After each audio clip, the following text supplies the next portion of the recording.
നമസ്കാരം. പശ്ചിമേഷ്യൻ മേഖലയെ മുഴുവൻ ഭീതിയുടെ നിഴലിലാഴ്ത്തിക്കൊണ്ട് ഇപ്പോൾ ഇസ്രയേലും ഇറാനും തമ്മിലുള്ള സംഘർഷം 19ാം ദിവസവും അതീവ ഗുരുതരമായിട്ട് തുടരുകയാണ്.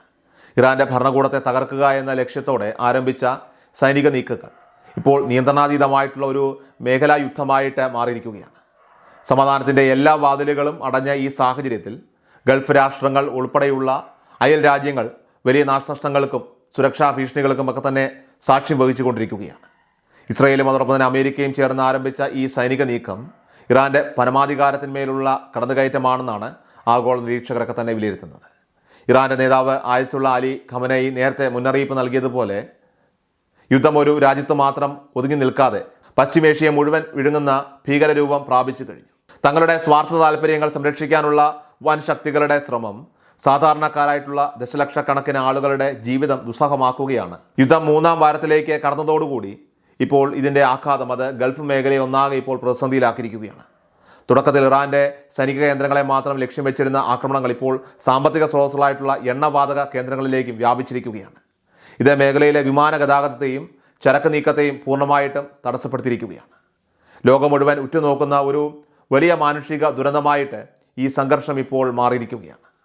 പശ്ചിമേഷ്യയിലെ ഏറ്റവും പ്രധാനപ്പെട്ട എണ്ണ ശുദ്ധീകരണ ശാലകളും LNG പ്ലാന്റുകളുമൊക്കെ ഇപ്പോൾ അഗ്നിക്കിരയായിക്കൊണ്ടിരിക്കുകയാണ് എന്നതാണ് ഏറ്റവും ആശങ്കാജനകമായിട്ടുള്ള വാർത്ത. ഇറാൻ്റെ ആഭ്യന്തര ഊർജ്ജ ആവശ്യങ്ങളുടെ 80% നിറവേറ്റുന്ന സൗത്ത് പാൾസ് വാതകപ്പാടത്തിൻ്റെ നേരെ ഇപ്പോൾ ഇസ്രായേൽ നടത്തിയിരിക്കുന്ന ആക്രമണം ഇറാൻ്റെ നട്ടെല്ലൊടിക്കുന്നതായിരുന്നു.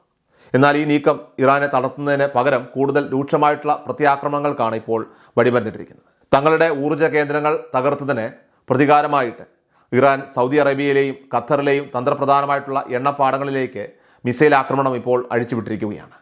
ലോകത്തിലെ തന്നെ ഏറ്റവും വലിയ LNG കേന്ദ്രങ്ങളിൽ ഒന്നായിട്ടുള്ള ഖത്തറിലെ പ്ലാന്റുകൾ തകർന്നതോടെ ആഗോള ഇന്ധന വിപണിയിൽ ഇപ്പോൾ വലിയൊരു വിടവ് രൂപപ്പെട്ടിരിക്കുകയാണ്. എണ്ണ ഉത്പാദനം തടസ്സപ്പെട്ടത് അത് വരും ദിവസങ്ങളിൽ ലോകമെമ്പാടും കടുത്ത ഇന്ധനക്ഷാമത്തിന് കാരണമാകുമെന്ന് ഉറപ്പായിരിക്കുകയാണ്. അന്താരാഷ്ട്ര വിപണിയിൽ ക്രൂഡ് ഓയിൽ വില കുതിച്ചുയരുന്നത് ആഗോള സമ്പദ് വ്യവസ്ഥയെ തന്നെ തകർക്കുന്ന രീതിയിലാണ്.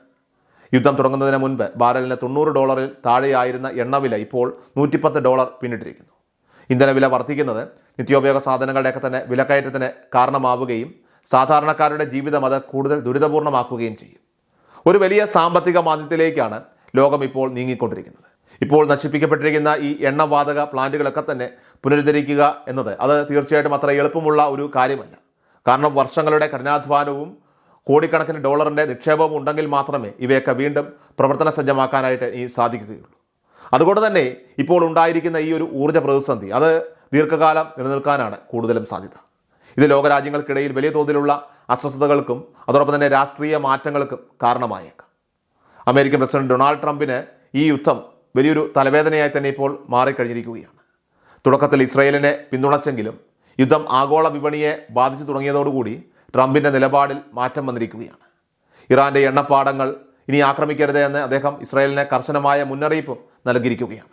അമേരിക്കൻ സമ്പദ് വ്യവസ്ഥയെയും അതോടൊപ്പം തന്നെ വരാനിരിക്കുന്ന തെരഞ്ഞെടുപ്പിനെയും ഒക്കെ തന്നെ ഈ യുദ്ധം ബാധിക്കുമെന്ന ഭയമാണ് ഈ ഒരു പിൻവാങ്ങലിന് പിന്നിൽ. അമേരിക്കൻ പടക്കപ്പലുകളുടെ നീക്കവും പശ്ചിമേഷ്യയിൽ വലിയ ഇപ്പോൾ ചർച്ചയായി മാറുന്നുണ്ട്.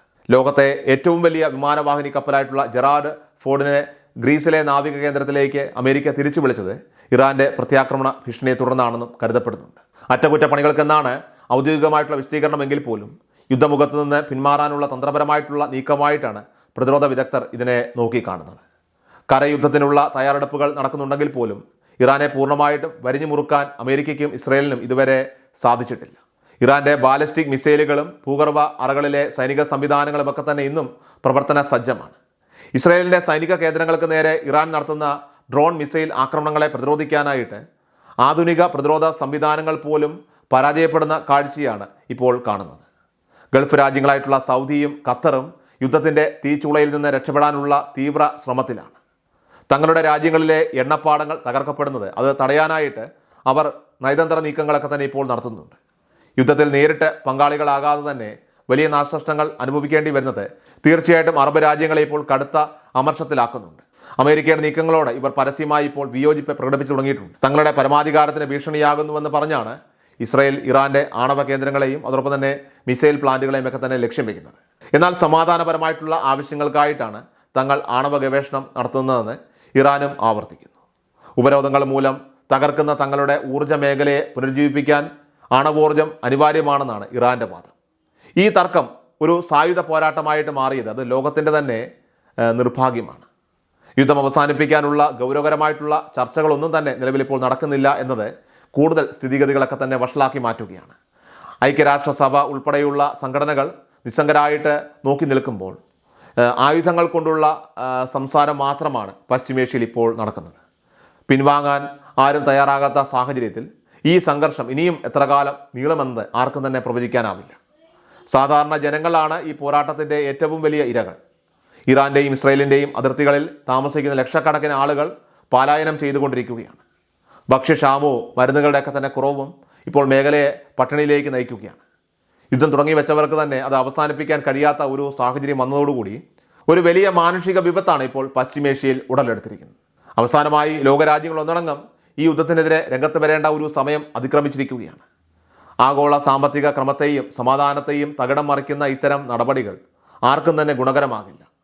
കാരണം യുദ്ധത്തിൻ്റെ കെടുതികൾ എല്ലാവരും ഒരുപോലെ അനുഭവിക്കേണ്ടി വരുമെന്ന ഇറാൻ്റെ മുന്നറിയിപ്പ് അതിന്ന് യാഥാർത്ഥ്യമായി കൊണ്ടിരിക്കുകയാണ്. സമാധാനം പുനഃസ്ഥാപിക്കാനുള്ള അടിയന്തര നീക്കങ്ങൾ ഉണ്ടായില്ലെങ്കിൽ ലോകം തീർച്ചയായിട്ടും വലിയൊരു ഇരുണ്ട യുഗത്തിലേക്ക് നീങ്ങുമെന്നതിൽ സംശയമില്ല.